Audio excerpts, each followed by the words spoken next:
komunikasi keluarga dibangun untuk bisa membuat satu super team lah di dalam keluarga, bagaimana saling mengingatkan untuk tidak melakukan tindak kekerasan.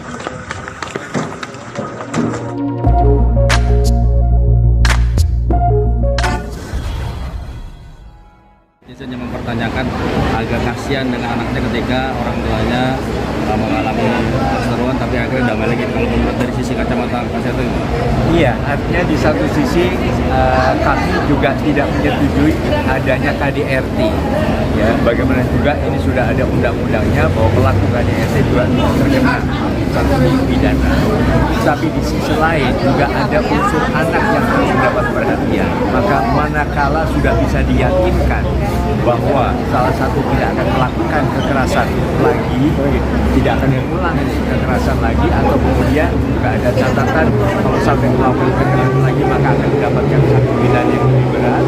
Maka manakala itu tidak ada kesadaran bersama demi yang terbaik bagi anak, maka itu adalah yang terbaik.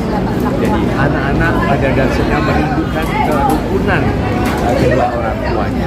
Jadi mohon juga dibantu baik oleh saudara-saudaranya juga maupun warga sekitarnya.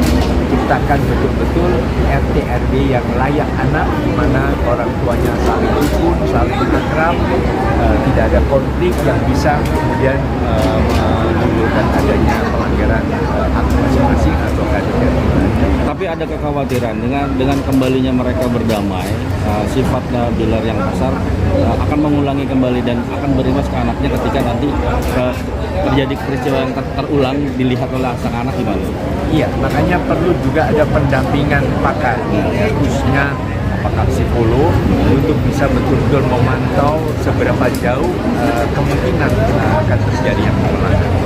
Jadi tentu ibaratnya melindungi anak perlu orang sekampung, maka mohon juga melibatkan unsur warga atau keluarga dari kedua pasangan ini, kemudian juga pendampingan dari pakar.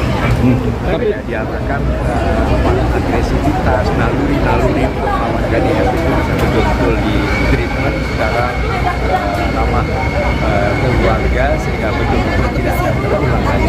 Dari hasil pengalaman Kaseto, dari kasus yang serupa yang dialami oleh Kaseto, apakah si pelaku ini mengulangi kembali ketika mereka melakukan perdamaian? Dari pengalaman Kaseto, Ya, mayoritas saya adalah waktu saya mendampingi dua keluarga yang juga semacam demikian, maka memang perlu ada pendampingan. Artinya juga perlu komunikasi yang efektif sehingga jangan sampai gara-gara tidak ada komunikasi, ada kesalahpahaman, kemudian kecurigaan dan sebagainya sehingga menimbulkan emosi dari salah satu pihak yang bisa mengarah kepada pengulangan dari kejadian kekerasan.